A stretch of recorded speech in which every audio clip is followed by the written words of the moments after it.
ನೀವು ಮೇಲಿನ ಮೊದಲಿಂದನೂ ನೀವು ಹೇಳ್ತಾ ಬಂದಿದ್ದೀವಿ ಅವ್ರಿಗೆ ಮನೆ ಯಾಕನ್ನೋದು ನೀವೇ ಶೋಧನೆ ಮಾಡಿರಿ. ಸರ್ ಏನಾದ್ರು ಒಂದಾದ್ರೂ ಹುದ್ದೆ ಕೊಡ್ಬೇಕಿತ್ತು ಸರ್ ಅವಾಗ. ಯಾರಿಗೆ? ಇಷ್ಟು ಸಚಿವ ಸ್ಥಾನ ಕೊಡ್ಬೇಕು. ಯಾರಿಗೆ? ತದನಂತರ ಇಲ್ಲ ಯಾರಿಗೆ? ನಮಗೆ ಸರ್ ನಮಗೆ ಸರ್ ನಾ ಬೇಡೇ ಇಲ್ಲಲ್ರಿ. ನಾ ಅವ್ರಿಗೆ ಹೋಗಿ ಎಲ್ಲಿ ಅಪ್ಪಾಜಿ ಅಲ್ಲಿ ನಾವು ಸಿದ್ದೇಶ್ವರ ಅಪ್ಪರಿಗೆ ಅಪ್ಪರ ಅಟ್ಟೆ ಯಡಿಯೂರಪ್ಪಗೆ ಅಪ್ಪಾಜಿ ಅನ್ನೋದು ಕಾಲು ಮುಗಿದು ಯಡಿಯೂರಪ್ಪ ರಾತ್ರಿ ಎಲ್ಲ ವ್ಯವಸ್ಥೆ ಮಾಡೋದು ನಾವು ಮಾಡಿಲ್ಲ. ಸರ್ ಈಗ ಏನಂತಾರೆ ಸರ್, ಈಗ ಸೆಂಟ್ರಲ್ಲೂ ಎತ್ತರ ಯಾರಿದ್ದಾರೆ? ಯಾರೂ ಇಲ್ಲ ಜಗತ್ತಿನಾಗ ಯಾರು ಜೋಡ ಇಲ್ಲ. ಕರೋನಾದಾಗ ಯಾರ ಜೋಡ ಯಾರಿದ್ರು? ಅಪ್ಪ ಮಕ್ಕಳಿಗೆ ಬಂದ್ರೆ ಮಕ್ಕಳೇ ನೋಡ್ಯಾರೇನು, ಮುಟ್ಟ್ಯಾರೇನು, ಹೆಂಡತಿ ಮಕ್ಕಳ್ಯಾರು ಮುಟ್ಟ್ಯಾರೇನು? ಹಂಗೆ ನಾವು ಯಾರು ಬೇಕಾಗಿಲ್ಲ ನನಗೆ. ಜನ ನಂಗೆ ಹಿಂದದ. ನೀವು ಚಾಮರಾಜನಗರನಾಗ ಕೇಳ್ರಿ, ಕೋಲಾರನಾಗ ಕೇಳ್ರಿ, ಇಲ್ಲಿ ಬಸವ ಕಲ್ಯಾಣದಾಗ ಕೇಳ್ರಿ, ಏನು ಹೇಳ್ತಾರೆ ಗೌಡ್ರು ನೀವು ಹಿಂಗೆ ಇರುತ್ತೆ. ಮುಖ್ಯಮಂತ್ರಿ ಬಗ್ಗೆ ಏನೂ ಆಗೋದು ಬೇಡ, ಒಬ್ಬ ಖಡಕ್ ಮಾತಾಡೋ ಬೇಕಾಗಿತ್ತು ರಾಜ್ಯದಲ್ಲಿ. ನೀವಾದ್ರೆ ಕ್ಷೇತ್ರಕ್ಕೆ ಅನುಕೂಲ ಅಂತ ಏನಾದ್ರೂ ಕ್ಷೇತ್ರ ಏನೂ ಇಲ್ಲ ಅಂದ್ರೆ ಬಿಜಾಪುರ ಏಟ್ ಡೆವಲಪ್ ಮಾಡೀನಿಲ್ಲ.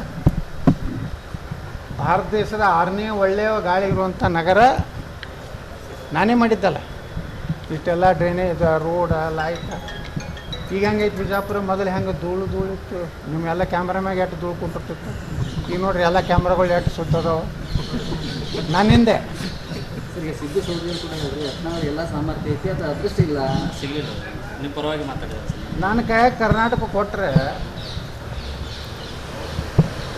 ಮಾದರಿ ಕರ್ನಾಟಕ ಮಾಡ್ತೀನಿ. ನಾ ರೊಕ್ಕ ತಿನ್ನು ಚಟ ನನಗೆ ಭಾಳ ಇಲ್ಲ, ಡ್ಯೂಟಿ ಮಾಡಬೇಕು ಅನ್ನೋದು. ಇವರೆಲ್ಲ ಭಾಷಣ ಹೊಡಿತಾರೆ ಮಕ್ಕಳು, ರೈತನ ಮಕ್ಕಳು, ನಾನು ಮೊದಲ ಕೃಷಿ ಬಗ್ಗೆ. ಹಂಗಾದ್ರೆ ದುಬೈದಾಗ ಆಸ್ತಿ ಯಾಕೆ ಮಾಡಿರಪ್ಪ? ಸರಿ, ಅಮೇರಿಕಾದಾಗ ಮನಿ ಯಾಕೆ? ನೀವು ರೈತನ ಮಕ್ಕಳಲ್ಲ. ಈಗ ನಾವು ಮಾಡೀನಿ ನೋಡ್ರಿ, ಅಲ್ಲಿ ಚಿಂಚೋಳಿಗೆ ಹೋಗ್ರಿ, ಒಂದು ಸಕ್ಕರೆ ಕಾರ್ಖಾನೆ ಮಾಡೀನಿ, ಇಥನಾಲ್ ಫ್ಯಾಕ್ಟ್ರಿ, 750 ಕೋಟಿ ರೂಪಾಯಿ.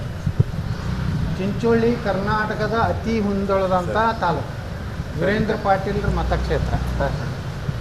ಹೋಗಿ ನೋಡ್ರಿ ಅಲ್ಲಿ ಅಂಥ ಫ್ಯಾಕ್ಟ್ರಿ ಮಾಡೀನಿ. ಸುಮಾರು 1,500 ನೌಕರದಾರ ಅದಾವೆ, 15,000 ರೈತರು ಉದ್ಧಾರ ಆಗ್ತಾರೆ. ಚಿಂಚೋಳಿನ 2 ವರ್ಷದ ನಂತರ ಬಂದು ನೋಡ್ರಿ ನೀವು, ಕರ್ನಾಟಕದ ಮುಂದುವರೆದ ತಾಲೂಕು. ಅಲ್ಲಿ ಪಬ್ಲಿಕ್ ಸ್ಕೂಲ್ ಮಾಡಿ, 108 ಬೆಡ್ಡಿನ ಹಾಸ್ಪಿಟ್ಲ್ ಮಾಡೀನಿ, ಸೂಪರ್ ಬಜಾರ್ ಮಾಡೀನಿ. ಒಂದು ಮಾಡೆಲ್ ಇಡೀ ಚಿಂಚೋಳಿ ತಾಲೂಕೇ ಮಾಡೆಲ್ ಮಾಡೀನಿ. ನನ್ನ ಕೈ ಕೊಟ್ಟರು ಇವರೆಲ್ಲ ಡ್ಯೂಟಿ ಮಾಡಿ ಒಯ್ದು ಎಲ್ಲೆಲ್ಲ ಆಸ್ತಿ ಮಾಡ್ಯಾರ ಇವರು. ಅದನ್ನು ತೆಗಿತೀನಿ. ನಾಳೆ ಡಿ ಕೆ ಶಿವಕುಮಾರ್ ಐತೆ ನೋಡಿ, 5ನೇ ತಾರೀಕಿಗೆ ಹೈಕೋರ್ಟ್ನಾಗ ಐತಿ. 2ನೇದೇ ಇವ್ರದೇ, ಅಪ್ಪಾಜಿ ಅವ್ರದ್ದೇ.